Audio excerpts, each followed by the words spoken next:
Hello friends, welcome to SSC coaching centre. दोस्तों, आज के वीडियो में गणित के बहुत ही इंपॉर्टेंट क्वेश्चन है। जो समय लगता है 5 मिनट 7 मिनट करने में एक सवाल को, वो आप 1 मिनट में बना पाएंगे।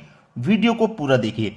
चलिए स्टार्ट करते हैं। पहला क्वेश्चन है, यदि a plus b plus c बराबर 6 और a cube plus b cube plus c cube बराबर 36 है, तो आपको इतने का मान बताना है। क्या होगा देखिएगा। हमें कोई 3 संख्या ऐसी लेनी है ए बी सी जिनको जोड़ के 6 बन जाए। तो मैं देखिए ए को 3, बी को 2, सी को 1 ले सकता हूं। 3 2 5 और 1 जोड़ेंगे 6 हो जाएगा।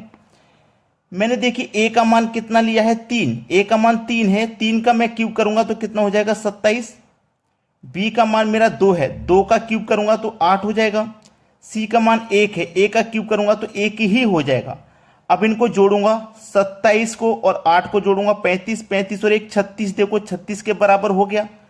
तो कंडीशन सेटिस्फाई ये भी हो गई और ये भी हो गई। तो इसको आप आसानी से बना लीजिए।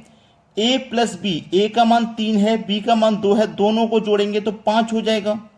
इंटू बी और सी, 2 और 1 3 हो जाएगा। इंटू सी प्लस ए, सी और ए 3 और 1 4 हो जाएगा। बटे में आ जाइए। ए प्लस बी, ए प्लस बी कितना है 5 है, इनको प्लस करना है। बी प्लस सी 3 है, प्लस करना है। सी प्लस ए 4 है। चलिए 5 त्रिक 15, 15 चौके 60, 5 और 3 8, 8 4 12। 60 में 12 से डिवाइड दे दो, 12 पंजे 60, 5 बार में जाएगा। तो आपका आंसर हो जाएगा पहला ऑप्शन। इतने बड़े सवाल को आप 1 मिनट से कम समय में बना पाओगे तो आपकी तैयारी बहुत अच्छी है, क्योंकि हमें कोई भी सवाल करने के लिए 1 मिनट ही मिलता है एग्जाम में, आप जानते हैं। तो ये सभी को क्लियर हो गया। अब देखते हैं अगला सवाल। अगला सवाल है 12.5 प्लस 12.5 का आधा कितना होगा। 90% बच्चे तो ऐसे सवाल में फेल हो जाते हैं। एग्जामिनर आपको ऐसा क्वेश्चन क्यों देता है? वो इसीलिए तो देता है आप उसकी बातों में आ जाओ और क्वेश्चन को गलत कर दो। कंपटीशन टफ कैसे होता है? ऐसे ही प्रश्नों की वजह से होता है, क्योंकि जो बच्चे ऐसे प्रश्नों को ये सोचते हैं कि 12.5 मतलब 12.5 प्लस 12.5 जोड़ देंगे 25, फिर इसका आधा कर देंगे तो 12.5 ही हो जाएगा, जो कि पहले ऑप्शन में दिया गया है। और इसको बहुत सारे बच्चे सही भी करेंगे।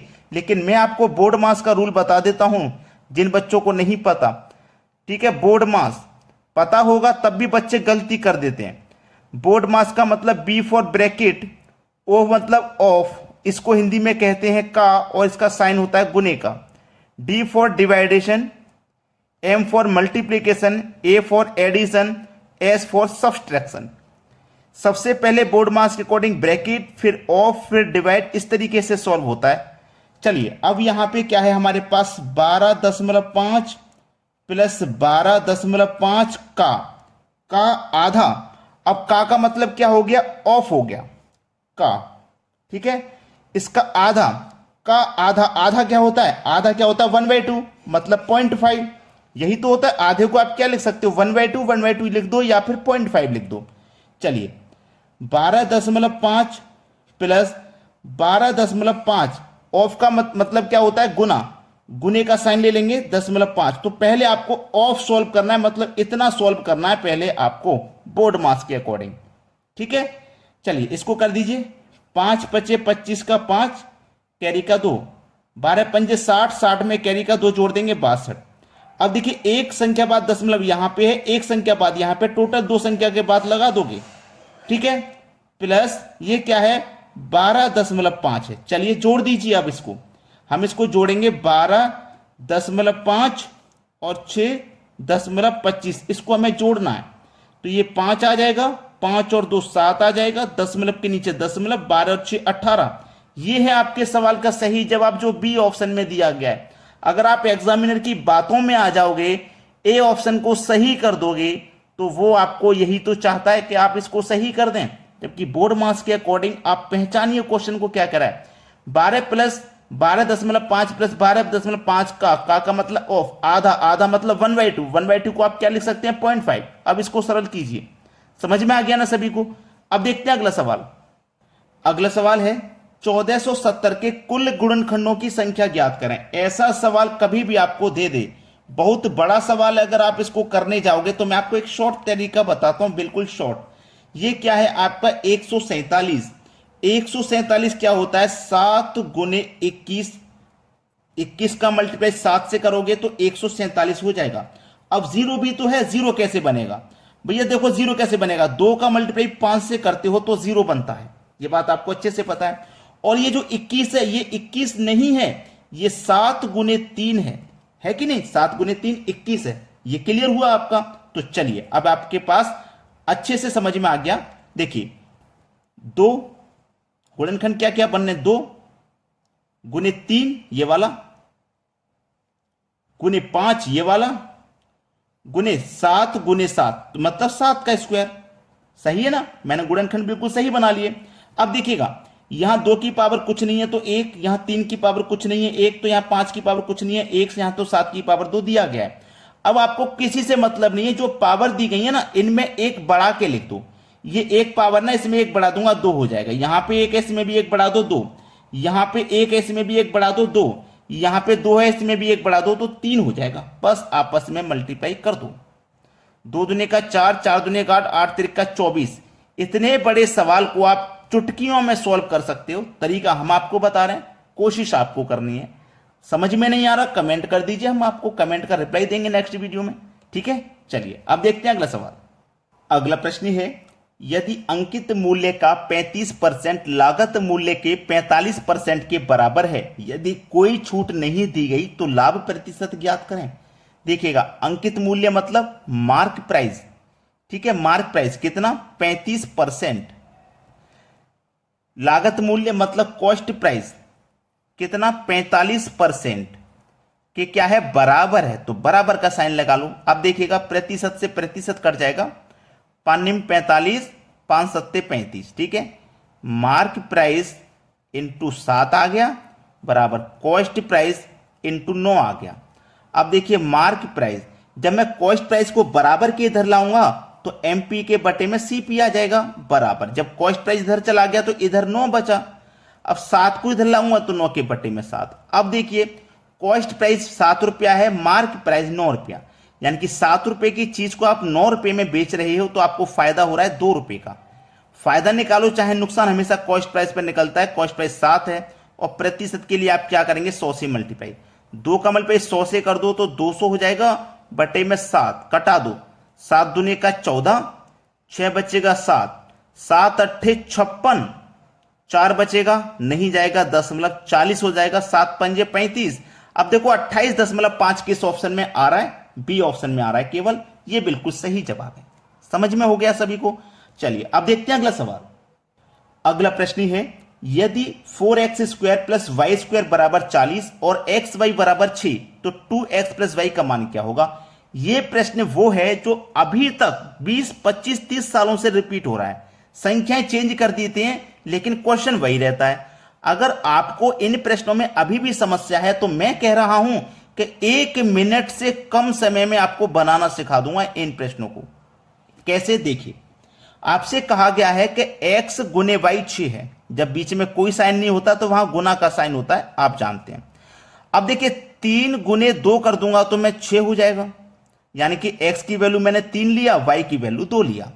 x की वैल्यू मैंने कितना लिया है, 3। अब देखिएगा 4, ठीक है 4। x की वैल्यू मैंने कितना लिया है, 3, तो x की जगह 3 रखूंगा, 3 का स्क्वायर करूंगा तो 9 हो जाएगा, है ना। 4 दिन 36 हो जाएगा रियल में। फिर ये प्लस का साइन है। y की वैल्यू मैंने 2 लिया है, 2 का स्क्वायर करूंगा तो 4 हो जाएगा। अब 36 और 4 को जोड़ूंगा तो 40, यानी कि दोनों ही कंडीशन सेटिस्फाई हो गई। और मुझे यह भी पता लग गया x का मान 3 है, y का 2। ठीक है, अब x का मान 3 है, 2 इंटू x का मान 3 प्लस y का मान 2, 2 त्रिक का 6, 6 में जोड़ दो 2, आपका आंसर 8 हो जाएगा। चुटकियों में हल कर दोगे इतने प्रश्नों को, आप कोई दिक्कत नहीं रहने वाली। चलिए अब देखते हैं अगला सवाल। अगला प्रश्न है, यदि 2 की पावर x प्लस 3 की पावर y बराबर 17 तथा 2 की पावर x प्लस 2 माइनस 3 की पावर y प्लस 1 बराबर 5 है तो x और y का मान ज्ञात करें। देखिएगा, ये मेरे पास 2 है और ये 3। मैं 2 की पावर क्या रखूं, 3 की पावर क्या रखूं, जिनको जोड़ने से मेरे पास 17 आ जाए। ठीक है, चलिए अगर मैं 2 की पावर 3 कर देता हूं, 2 की पावर 3 प्लस और 3 की पावर 2 कर दिया मैंने, तो 2 की पावर 3 का मान क्या होता है 8 प्लस 3 की पावर 2 का मान 9, और दोनों को अगर मैं जोड़ता हूं तो मेरे पास देखो 17 बन जाएगा। बन गया कि नहीं बन गया? तो मैंने यहां देखो पावर 2 की कितनी रखी 3, और y की जगह मैंने रखा 2, यानी कि x का मान मैंने क्या रखा 3 और y का मान मैंने क्या रखा 2। तो मुझे मालूम हो गया ना x का मान 3 है, y का मान 2 है। x का मान 3, y का मान 3, ये गलत है। x का मान 3, y का मान 2, बिल्कुल सही। सी ऑप्शन बिल्कुल सही जवाब हो गया। कंडीशन को देख लो ना, सेटिस्फाई कर रहा है, ये आपका आंसर हो गया। चलिए अब देखते हैं अगला सवाल। अगला सवाल है 277 और 323 का गुणनफल ज्ञात करें। गुणनफल का मतलब इन दोनों का गुणा।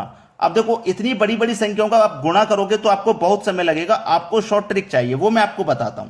आपको ऑप्शन में देखना है। ऑप्शन में जब आप देखोगे तो आपको क्या करना है, 9 को खत्म कर देना है।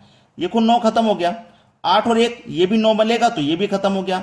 4 और 7 को जोड़ो तो ये 11 हो जाएगा, और इसको जब आपस में जोड़ेंगे तो ये 2 हो जाएगा। चलिए यहां पे देखिए 8 और 1 9 को खत्म करिए, 8 और 4 12, 12 और 7 19, कितना हो गया भैया ये 19। इसको आपस में जोड़ो, 1 और 9 10, और 10 को आपस में जोड़ो तो एक सिंगल डिजिट में चेंज करना है। 9 खत्म, ठीक है, यहां पे 9 खत्म हो गया। 1 और 3 4, 4 और 7 11, 11 में 1 जोड़ो तो 12, और इसको आपस में जोड़ो सिंगल डिजिट बनाने के लिए तो 3 हो जाएगा। अब यहां पे 9 खत्म करो, ये भी 9 खत्म करो, 8 और 1 9 खत्म करो, कितना बचा 3। अब हमें इन दोनों का गुणा करना है ना, 277 गुने 323। अब हमें क्या करना है, 9 खत्म करना है, तो यहां भी 9 खत्म करो, 7 और 2 9 खत्म हो गया, 7 बचा। ठीक है, इधर कोई 9 नहीं बनना तो इनको जोड़ लो, 3 और 2 5 और 3 8, दोनों का क्या कर दो मल्टीप्लाई, 7 8 56, 56 हो गया ना। जोड़ो दोनों को, 5 और 6 11, फिर से जोड़ो, 1 और 1 2। अब देखो 2 कौन सा ऑप्शन बना रहा था, ये वाला ऑप्शन 2 बना रहा था, ये 1 बना रहा था, ये 3 और ये 3, यानी कि 2 कौन सा ऑप्शन बना रहा है, पहला ऑप्शन 2 बना रहा है। बिल्कुल सही जवाब हो जाएगा पहला ऑप्शन। समझ में आ गया? कोई बच्चा ऐसा तो नहीं जिसकी समझ में नहीं आया हो। अब यहां तक आप वीडियो देखते देखते आ चुके हो तो लाइक तो बनता है और शेयर भी बनता है भाई। ठीक है, चैनल पर नए हो तो सब्सक्राइब करके बेल आइकन का बटन दबा देना। इसी तरीके की क्लास आपकी चलेगी रेगुलर, आपकी एग्जाम की तैयारी बहुत अच्छे से होगी। चलिए आज के वीडियो में इतना ही। वीडियो देखने के लिए बहुत बहुत धन्यवाद।